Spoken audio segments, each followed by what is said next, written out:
अस्सलाम वालेकुम everyone, welcome to my another blog. तो आज है चैलेंज का डे 16 चैलेंज का आज है डे 3। तो इसमें मैं कंजो मदा बुक 16 से शुरू करने वाली हूँ।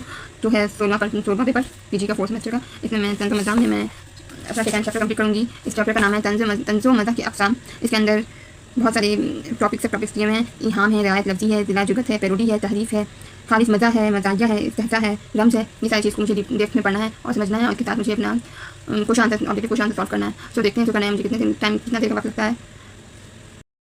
सो फ्रेंड्स, यहाँ पे 1.5 आवर हो चुका है, इतने 1.5 घंटा हो चुका है मुझे करते हुए। और सो करने में मुझे पूरा टोटल 1.5 घंटे का टाइम लगा है।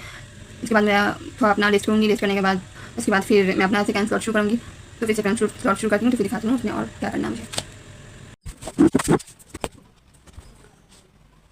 तो फ्रेंड्स, अभी यहाँ पर 10 से बज चुके हैं, 10 बज के 15 मिनट हो रहा है और मैं अपना सेकंड स्लॉट शुरू कर रही हूँ, जिसमें मुझे पढ़ना है तनकीद व तहक़ीक़ का चैप्टर नंबर 3।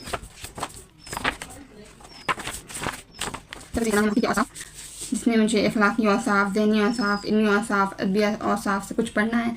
और पढ़ने के साथ मुझे अपना ऑब्जेक्टिव क्वेश्चन सॉल्व करना है। क्वेश्चन सॉल्व करने के बाद मुझे अपना थर्ड स्लॉट शुरू करना है। तो मैं आप लोगों को बता दूं कि मैं अभी अपना पीजी मास्टर्स का 4th सेमेस्टर का मानू का प्रिपरेशन कर रही हूँ, जिसका मुझे एग्ज़ाम देना है। आई थिंक जुलाई के लास्ट वीक में असाइनमेंट आ जाएगा, तो फिर असाइनमेंट बनाने में भी बहुत सारा टाइम जाएगा। इसलिए मुझे जल्दी जल्दी अपना सिलेबस कंप्लीट करना है। इसकी वजह से मैं डेली मैं चैलेंज ली हूँ 16 डेज़ का। इस चैलेंज का आज है डे 3। डे 3 में मैं अपना चैप्टर नंबर 3 कर रही हूँ। तो मैं शुरू करती हूँ और देखती हूँ कि मुझे ये करने में कितना टाइम लगता है, फिर मैं आपसे मिलती हूँ।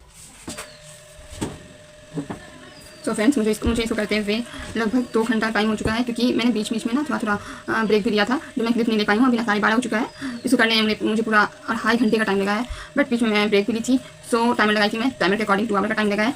काफ़ी इंटरेस्टिंग चैप्टर था ये। चैप्टर में काफ़ी अच्छी बात है, मुझे पता चली कि मैं आगे नेट का एग्जाम देती हूँ, PhD के लिए इनरोल होती हूँ, तो मुझे क्या क्या चीज़ करना पड़ेगा, वो चीज़ काफ़ी अच्छे से बताया गया है। कि मैं अगर मुहक़्क़िक़ बनना चाहती हूँ, मुहक़्क़िक़ीन बनना चाहती हूँ, तो मुझे किन किन बातों का ख्याल रखना होगा, क्या चीज़ मुझे पहले स्टेप में करना चाहिए, मुझे क्या करने आना चाहिए, ये सब चीज़ें इसमें बताई गई हैं। इस पढ़ने के बाद मुझे काफ़ी अच्छा फील हुआ कि काफ़ी मैं डरती थी कि पहले रिसर्च की फील्ड में जाने पर मुझे क्या चीज़ पहला स्टेप मेरा क्या होगा, क्या नहीं होगा। तो इसको पढ़ने के बाद मुझे काफ़ी अच्छा फील हो रहा है फ्रेंड्स, कि इसमें मुझे समझ में आया कि अगर मैं मार्केटिंग बनती हूँ, रिसर्च करती हूँ, तो मेरा रिसर्च का पहला स्टेप क्या होगा। मुझे अभी किन चीज़ों पर फोकस करना चाहिए, ताकि मुझे रिसर्च में आगे चल के उतनी परेशानियों का सामना न करना पड़े।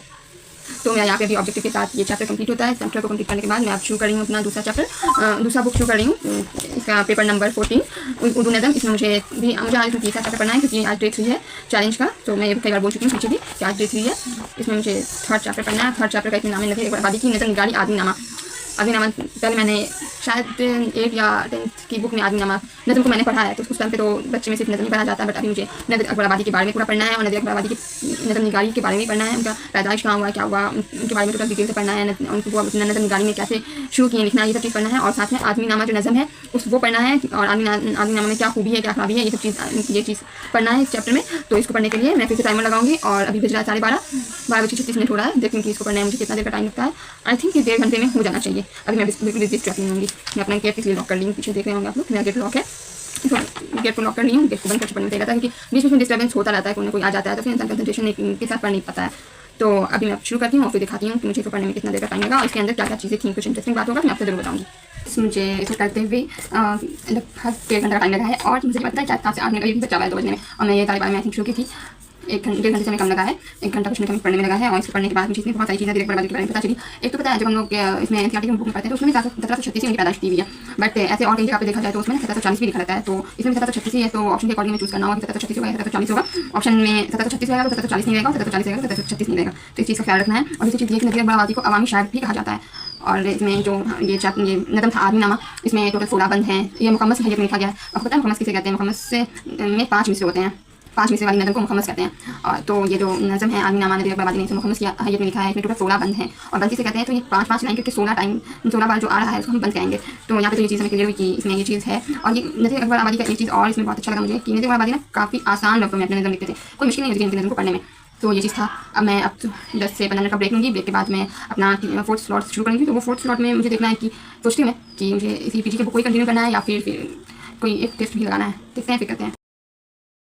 नमाज़ पढ़ने के बाद मैं खाना खाने चली गई थी। खाना खाने के बाद मैं भी अपने छोटे भाई को पढ़ा रही हूँ। उसके बाद फिर मैं अपना स्लॉट शुरू करूँगी। तो फ्रेंड्स, मैं अभी अपना स्लॉट नंबर 4 शुरू कर रही हूँ और अभी टाइम हो रहा है 4:15। इससे पहले मैं काफ़ी देर का ब्रेक ले ली क्योंकि मुझे नमाज़ पढ़ना था, कुरान पढ़ना था और फिर डिनर टाइम था, तो खाना निकालना और फिर फैमिली के साथ खाना खाना, तो इसमें वक्त लगता ही है। और फिर मैं अपने छोटे भाई का होमवर्क देखने लगी थी, तो क्या क्या होमवर्क मिला है बता के आई हूँ, क्या क्या करना है उसको। और मैं अपना स्लॉट नंबर 4 शुरू कर रही हूँ जिसमें मुझे पढ़ना है मुताला से मौलाना अबुल कलाम आज़ाद का ये बुक है। 15वां पेपर है, ये पेपर नंबर 15 है और इसमें मुझे पढ़ना है 30 चैप्टर, क्योंकि आज देख रही है तो इस वजह से इसको पढ़ने में देखते हैं कितना देर का टाइम लगता है। इस चैप्टर का नाम है मौलाना आज़ाद और मासरीन की नज़र में। मौलाना आज़ाद के मासरीन की नज़र में कैसे थे वो, इस टॉपिक में मुझे अभी पढ़ना है। पढ़ने के बाद आई थिंक इसको पढ़ने में पूरे 2 आवर लगेंगे क्योंकि ये चैप्टर काफ़ी लॉन्ग चैप्टर है और इसका क्वेश्चन बनाना है। क्वेश्चन आंसर बनाने के बाद फिर मेरा आज का स्लॉट आगे तो नहीं कर पाऊंगी, किसी बात की मुझे नाइट के लिए डिनर पेपर प्रिपेयर करना है और फिर एनर्जी बचेगा नहीं कि मैं आगे पढ़ाई कर सकूँ। आज स्लॉट 4 तक रखूँगी, तो इसमें मैं ये बुक पढ़ रही हूँ। ये बुक करने के बाद तीसरा उसके बाद फिर अपने अगर पॉसिबल हुआ तो मैं आगे का क्लिप लूँगी और पॉसिबल नहीं हो पाया तो फिर मैं आगे का क्लिप नहीं ले पाऊँगी। सो मैं पहले आप लोगों से बता दी हूँ। चलो ठीक है, मिलते हैं इसको कंप्लीट करके, नहीं तो फिर अनदर ब्लॉग में। Bye bye.